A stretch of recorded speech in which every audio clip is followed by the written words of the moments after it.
Hello, everyone, and welcome to our program, Hope Through Grief. This is a program where women connect with other women, share with them insights on how they can actually have hope while they're grieving, while they're experiencing loss. Today, we are going to be discussing abuse and the different forms of abuse that families who are grieving tend to face. And we are going to be discussing this with somebody who has a lot of experience dealing with abuse. She's a gender activist who has extensive experience working with people, especially women who have been abused in different ways, in particular those who are grieving. And she has also worked internationally and has had experience of the different types of abuse that people face in various cultures. And I would like to take this opportunity to welcome Valencia Mokgege to talk to us about abuse. And to start with, I would like you to just take us through the different kinds of abuse that grieving families tend to face. Thank you very much, Maya Ditabi. I'm pleased to be part of this initiative. Thank you. Talking about abuse and grief, particularly the families, how they suffer during this time of loss. I just want us to start by creating a context that says, initially, when grief strikes, it causes confusion to everyone who is directly involved. And in many, many instances, families or relatives take advantage to actually grab whatever the family will have accumulated. Now, the first instance is that the spouse who is grieving normally doesn't want to engage in any of the material things that happen around them. The first and primary concern is that they should get on with the burial and just get over it. That is the time that they experience a lot of abuse. A lot of consultation will happen without their involvement. Decisions are just taken as if they don't exist. And the excuse is usually they are grieving and they don't have time to attend to details like that. She can let us, especially women, she can let us get on with what needs to be done. We can always brief her after. And that is where a lot of things fall between the cracks. At personal level, they don't want to antagonize anyone. They don't want to rub anyone on the wrong side. And that is, like I'm saying, the opportunity that many, especially immediate relatives, will take advantage and, a lot of things to go wrong. Past the burial, and now talking about the property or any of the things that would involve the surviving partner. In this instance, it's women who bear the brunt, who are most taken advantage of. First of all, the children themselves. After the father departs or dies, they begin to place demands on the mother. We want our share of the inheritance that our dad has left us. And we have many, many instances where cases are lodged actually with the community leaders, DICOSI, or with the law, in any country. There are lots of cases where now children demand a share of their father's inheritance. Now, this is where, in the majority of cases, women who are not familiar with what the law says then get so disinherited that they don't even benefit from the effort they have put in accumulating the wealth that or whatever property that they would have accumulated with the husband. And many of those children do get away with stuff that they don't even, they have no claim over. Yes. Let me give you an example. Okay. One case in one place in the north, Francistown. Okay. These children even forced their mother to sell off the only house that the mother and the dad bought, because they didn't get any liquid funds that they could benefit from. So they instructed the mother, if you don't sell this house, we are going to do something that you will regret. In the end, the mother disposed of the property. That's just one example that typifies what can happen when children demand what is not theirs. Now, the other level of abuse is when now members of the extended members of the family come in and claim that they are assisting. They will always say something like, hey, we only wanted to help you because we see that you have this situation. But your husband had properties at such and such a place. But some of that property belongs to us because we put in resources so that either, from, where people have syndicates as families and they use the same borehole and so on and so forth. Because he hasn't been well. He has been using the water for so long. Now we claim so much of this head of cattle so that we can compensate ourselves for it. The man is no more there. In many, many instances, women do not even know enough about cattle heading, and they wouldn't have an idea. Okay. That is how, in many, many instances, families then get what is not rightfully theirs, disinheriting the woman. Yes. At community level. Yes. You've just spoken about what tends to happen in the family, where it's the children themselves abusing their parent. I would like you to give us an example of an instance where extended family members get involved and want to disinherit the surviving spouse of what is duly theirs. A very fresh example. In Botswana, now women can inherit and become leaders of their clan, deposed. In many, many instances, there are arguments about whether girls can become deposed or not.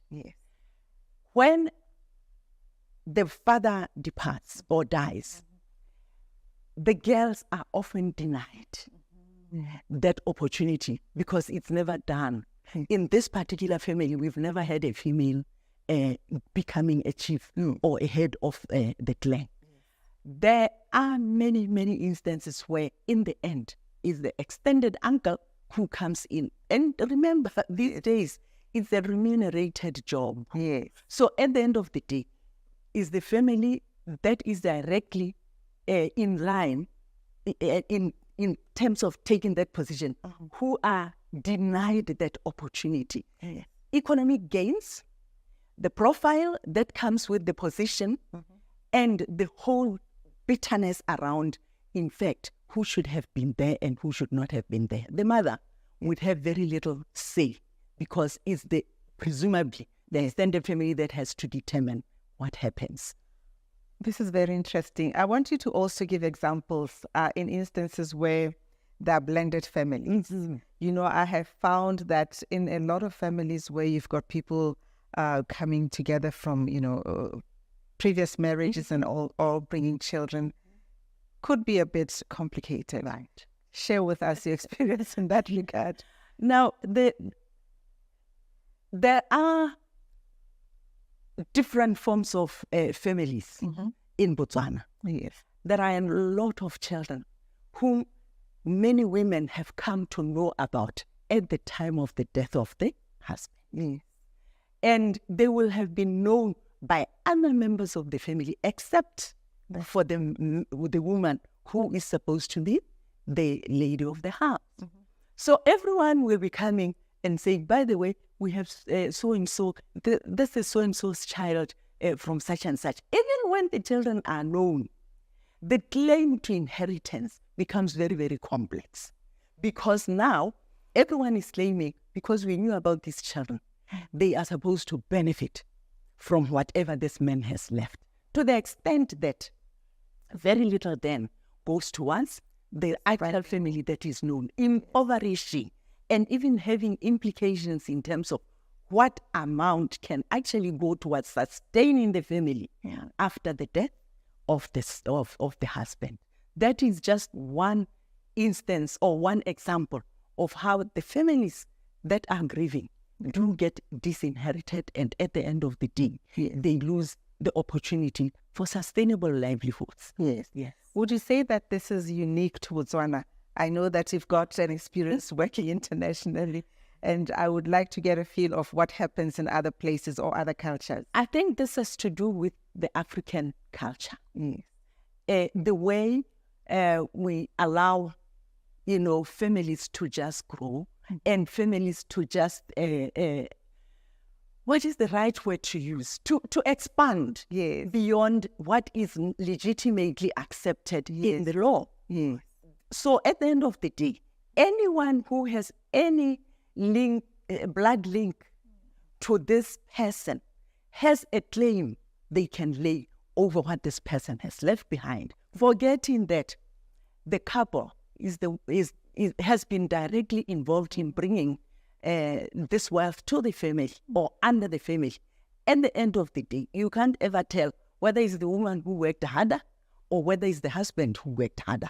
But at the end of the day, is the male person, the patriarchal arrangements that we have, is the male person who then is associated with all the success that belongs with that particular family. So these extensions have a way of taking away and even burdening the surviving woman with all of the responsibilities that they were not even prepared for during life. This is quite interesting, and I would like you to also talk about some of the cultural practices that we find in a lot of places, not only unique to Botswana, probably even other parts of the world. What are some of the cultural practices that you know of which would manifest as or be seen to be abusive to the surviving spouse?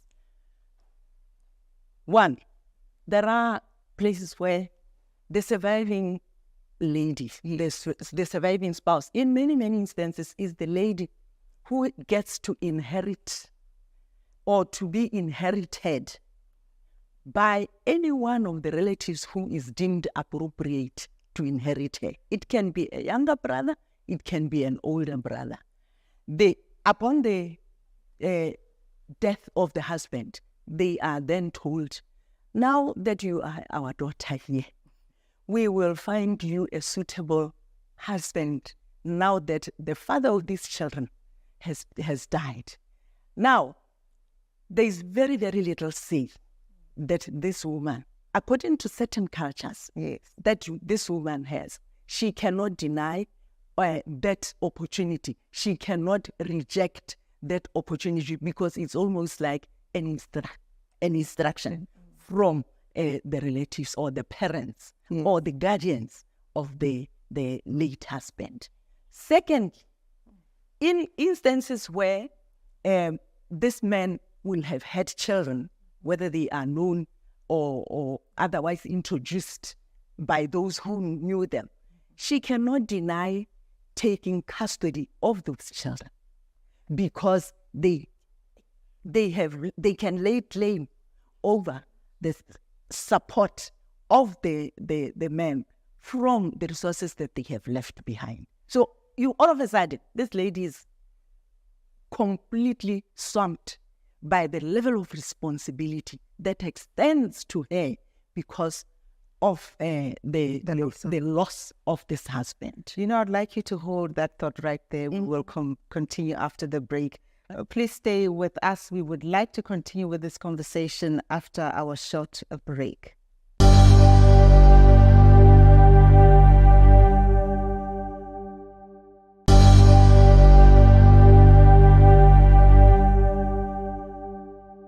Let me welcome you back from our short break. Before we went on that break, we were discussing the issues around the culture and how people grieve and go through a lot of pain and abuse while grieving. Can you please continue discussing with us and telling us what some of the cultural challenges grieving people face? Right.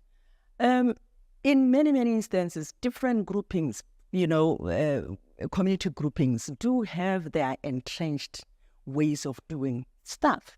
For instance, there are cleansing rites when someone has lost a partner. And irrespective of what you believe in, there will be people within your clan who will push for you to get that cleansing, because it's supposed to bring bad luck to everyone if you don't go through cleansing. So people who are in religious affiliations like, being an Adventist, and you then get married into probably a family that doesn't share the same beliefs, they will insist to the point of actually labeling you, non-compliant, and you don't listen, and you're doing this because your husband is dead, and so no one can control you. The other thing is that there are ways of doing business. So people will be, giving you ideas, and then when you don't buy into their ideas, it's like, no, this is how we have always done things in this community. Yeah. That in itself puts you outside the circle of, the people who live in that area. Or, you see, this is why we don't want our children to marry in certain places or in other groups. Yeah. Because then you have this headache of having to, impose things on them, or them, really not complying when you try to advise. So I'm simply saying there is a way in which culture in itself, if it is not kept in check, will actually cause abuse and harmful practices to hurt the family that is already grieving. Remember, we said, or let me point out the fact that when someone is grieving, they will experience different levels of abuse from the family, from your children, from everyone, the demands and so on and so forth. Oh, are we only having one beast to kill here when this man has so many animals? The priorities are always conflicting, especially in the context of grief. If care is not taken by the people around the grieving spouse to protect them, everyone can take advantage of the situation and do whatever they please. I believe that some of our listeners can identify with a lot of the examples that you've already given. And I really want us now to go into the strategies or ways of mitigating all these challenges that our grieving people face. And I want you to break it down through the different types of abuse that you mentioned earlier on. Yes. Thank you very much. One, to start with the grieving at personal level and people taking advantage of the situation. I know in many, many instances, people who are grieving will always be having or are likely to have with them a baggage in terms of what is it that I should have done differently to help this person or to avoid this incidents. As long as we are still blaming ourselves as part of the cause of the death, there is a problem, because you are not listening to anyone. You are just moaning away. You are just inflicting that pain of blaming yourself, blame to the extent that you give away, you compromise even where you shouldn't. Because, by the way, none of us can stop any of these things happening.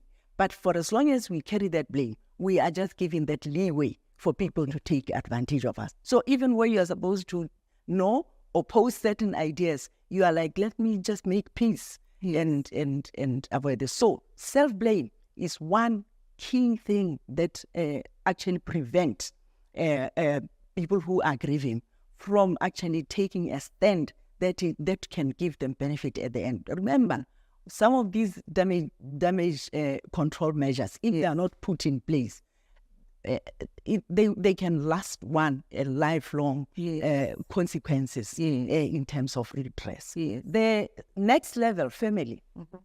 These days people write wills and they leave a very clear trail in terms of what should happen once I die. But, a lot of us know about these things, and yet we don't take the right step. Yes. So at the end of the day, the surviving members of the family will not even, I mean, in the majority of cases, I'm not saying everyone is like that. Yes. No, in the majority of cases, there are interests that will conflict with what should actually happen. Yes. And in the absence of written instructions in terms of what should happen upon the death of so and so, everyone will claim the right to be the last voice to seal what should happen. So it's very, very important for us to understand the lines that we should not cross in order for the surviving members of the family not to be taken advantage of. In fact, it's, if I remember well, it's taboo in a lot of places for people to discuss death and what should we do in the event that I die or you die. Right. It's like you're wishing them dead. So it's about time that we got to a point where we now start having those conversations. Indeed. That in the event that this happens, how should we handle our estate? I'm smiling because, you know, even as you are mourning there and you are still, you know, confused about stuff. Yes. Members of the family are already no, they're already discussing what should happen to the estate in your absence. So at the end of the day, yes, you are probably not allowed to be talking about stuff or finding out where things are, but they are already distributing the estate in your absence. Because why? Women, in the patriarchal arrangement, women take a lesser position. Decisions can actually be taken without consulting them. It's only people who know their rights and assert them who will not be taken advantage of. Yes. So, but in the majority of our women, in communities that we live in, they will not even have that opportunity where now a clear guidelines have been given in terms of, in case of my dad, this is what should happen. That leadership is not there. That information that is clear is not available to them. That is how they get shortchanged. Yes. Yes. We continue with our strategies. Yes. So communities are, the base of all of these cultural ills that in the end shortchange women. Because there are ways of doing stuff, even as women will have contributed to the accumulation of whatever they both have. At the end of the day, the man is given like the ownership of everything. That is why these days in Botswana, men are talking about how do we deal with, for instance, the rearing of animals at the cattle post, because traditionally, men, cattle post, woman, the field. And the field, what do you get from the field? When it rains, yes, you get good harvest, but that's perishable as it were. It's not as sustainable as the cattle post. So at the end of the day, the assets that can carry more value are associated with the man. Yes. So at the end of the day, we do have, where we don't have written guidance or clear guidance, then the distribution can go completely a different way. Yes. Talk about other structures that are accessible and available to women who are grieving, because sometimes you may find that you are aware that there is a will, but with so much pressure coming from even maybe your children, your extended family, they sort of want to just confuse you even more while you're still going through that pain. Yes. In many countries these days, there is legal aid that provides guidance to people who may not be in a position to afford a lawyer. And there is so much information, in administrative centers like your magistrate court and the local municipality. There is advice that is available to all of us. So none of us should perish because we don't know. And the other thing is that timely action is very, very key. Because what is the point of now going to claim those assets and those goods when they have already been disposed of by those who were claiming them from you? So at the end of the day, there's so much that that one can do to avoid going through these stressful situations where now, like I say, property grabbing can lead to actual poverty, Yes. real poverty. For families that didn't even need to go that way, just because someone was greedy and they were not considerate of the fact that there are people who still need to live even after the death of the person. So, that being said, even the Kosi, our chiefs, the community leaders, they already have sensitivities that have been created by exposing them to some of these abusive actions within the communities they lead. So they are another outlet where one can actually go and seek redress for any of these abusive situations. Yes. And, I don't see why information sharing and capacity building, just enlightenment, cannot happen even in places like, your churches. Because at the end of the day, God doesn't expect us to be so rough and to be so selfish when it comes to ensuring that we actually help improve the livelihoods of the people who are actually grieving. But thank you very much. I think you've concluded it quite well, because we've really come to the end of our conversation today. And thank you very much for sharing with us. Let me take this time to thank you all for sharing this wonderful moment with us, because I believe that each one of you has learned something about what goes on during the time of loss in terms of abuse, and some insights on how you can mitigate the situation. God bless you. Until next time.